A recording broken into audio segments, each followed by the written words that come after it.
praktek ada 4 nih.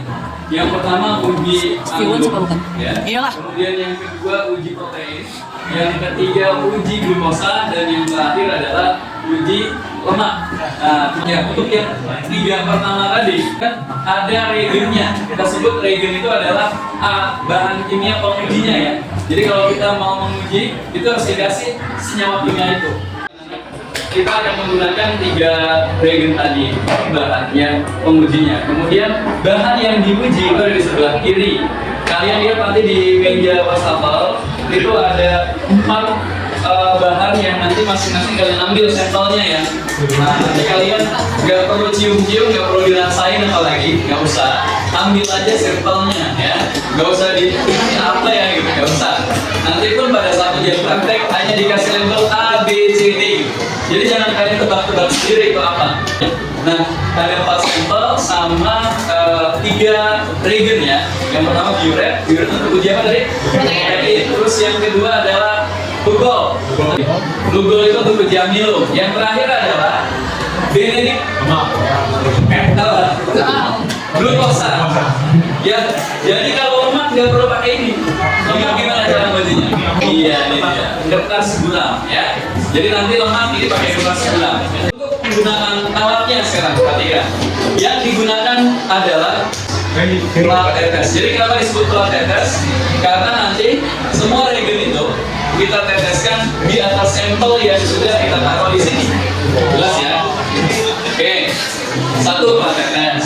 Kemudian yang kedua adalah, nah ini adalah spatula. Oke, terus spatula nanti ada 2, bisa yang pakai stainless atau yang barusan, yang bentuknya porselen kayak gini kaca, ya, bukan porselen tapi kaca. Nah, nggak ngaruh, tapi kalian sesuaikan aja nanti ya dengan keperluannya. Nah, biasanya kalau untuk mengangkut di tabung reaksi itu pakainya yang ini. Tapi kalau hanya sekedar mengambil sampel, pakainya yang stainless karena dia bentuknya seperti sendok. Jelas ya? Oke. Nah, yang kedua, tadi udah belum? Sebutin. Belum. Reaksi ya, satu set. Karena tabung reaksi ini nanti digunakan, maka pasti ada yang harus dibuat jadi larutan, ya. Nah, kebetulan semua sampelnya di sini bentuknya sudah dalam bentuk zat cair atau larutan. Jadi tidak perlu lagi nanti pengenceran. Kalau untuk yang pelat tetes, ini digunakan untuk uji apa aja? Tahu nggak? Protein dan glukosa. Bukan glukosa, tapi amilum. Karena pelat tetes nanti ada di sini, kalau dilihat ada beberapa lubang nih. Jadi di sini tempat untuk meletakkan sampelnya itu di dalam sini ya. Ada totalnya itu kali 3, 12 ya, 12 lubang. Kalian lihat sampelnya ada apa? Ada bahan. Karena pelat tetes ini kita cuma gunakan untuk protein dan amilo, maka kalian sekalian ambil masing-masing 2 sampel. Jadi 2 set. Nah, kemudian setelah kalian ambil sampelnya, maka nanti bisa langsung diuji coba. Uji cobanya gimana? Jadi tetesin gitu ya. Nanti satu-satu. Kalau jumlahnya cukup 2 sampai 3 tetes saja cukup. Jadi tidak perlu banyak-banyak. Nah, nanti apabila kalian menggunakan biuret, kemudian sekiranya nggak bercampur nih, kalian bisa gunakan spatula untuk tadi mengaduknya gitu ya. Saat sudah digunakan spatulanya, dibersihkan lagi dengan tisu supaya nanti nggak bercampur. Jelas ya? Oke. Nah, ini untuk nomor 1 dan 2. Berarti nomor 3 gimana? Pakai apa alat nomor 3? Tabung reaksi. Nah, nanti yang uji glukosa, kalian masukkan ke dalam tabung reaksi berarti ya. Tidak menggunakan pelat tetes, tapi tabung reaksi. Kalian masukkan 10 tetes, dan 10 tetes pakai tingkat ya. 10 tetes. Jadi kita nggak pakai ukuran batu, jadi kalian, tapi nanti disamakan ya. 10 tetes itu harus sama. Kira-kira kalau sudah sama, baru diuji. Jadi nanti kalian susun di raknya 10 tetes begitu, masing-masing sampelnya. Jadi ada berapa tabung reaksi yang dipakai? 4 tabung reaksi. Kalau udah dipindahkan, nanti kalian Ini nanti dikasih penomoran aja. Jadi yang warna merah itu adalah nomor 1 mulai dari sebelah kanan ya. Nomor 1 itu yang warna merah atau A ya. Nanti pakainya A. A itu yang warna merah. Kemudian gini ya. Kemudian yang B itu adalah yang warna putih, ada endapannya itu.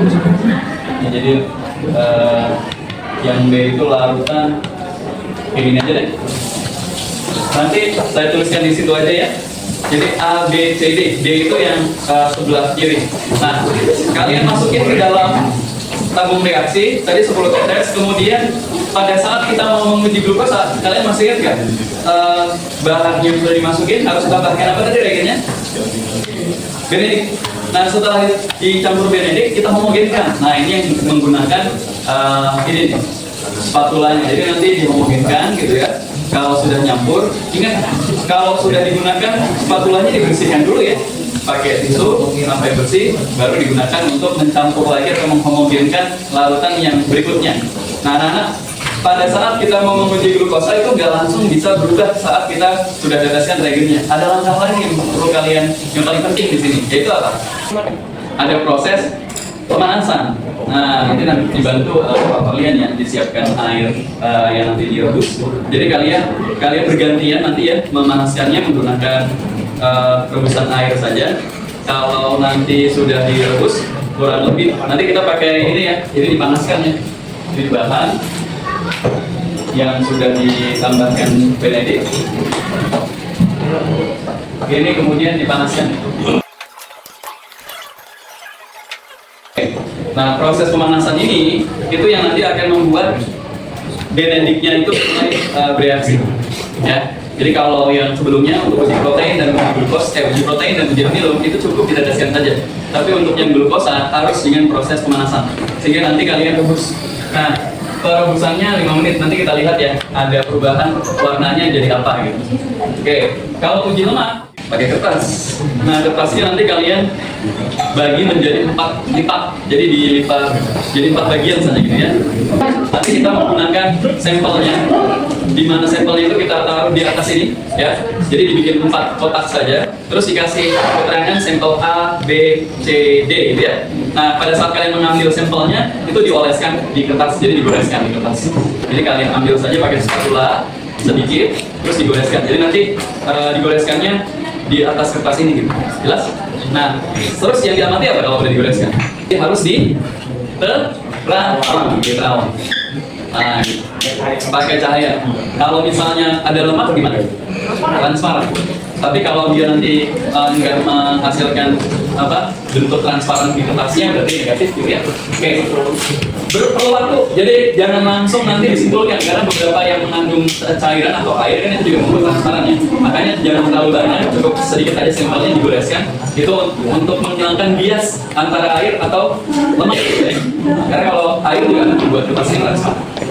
Nah, sekarang warnanya. Tadi kan kalau kita nomor 1 sampai nomor 3 kita harus mengidentifikasi perubahannya dari warna ya. Perlakuan sampel. Kalau protein diteteskan ya. Diteteskan ke sampel atau ke bahan gitu ya. Sama ini pun juga kalau yang tadi digoreskan di kertas. Nah, hasilnya gimana? Atau indikator? Kalau diuret ditetesi ke makanan yang protein berubah jadi apa? Ungu. Jadi indikator positif ya. Itu ungu. Nah, warna sebelumnya itu tergantung dengan warna sampelnya atau bahannya. Jadi nanti ditulis warna sebelum diuji itu warnanya apa. Setelah diuji berubah jadi apa gitu ya. Oke. Terus kalau gol ya, biru kehitaman ya. Glukosa, gimana glukosa?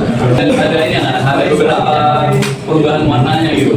Yang pertama itu adalah warna hijau. Nah, ini bisa nih warna hijau positif ya. Kemudian warna tiga itu orange ya. Kemudian yang paling banyak mengandung glukosanya, coba perhatikan. Ini warnanya adalah merah bata. Ini bentuknya endapan. Jadi bentuknya endapan. Kalau indikator yang tadi, yang lemak gimana? Iya, transparan.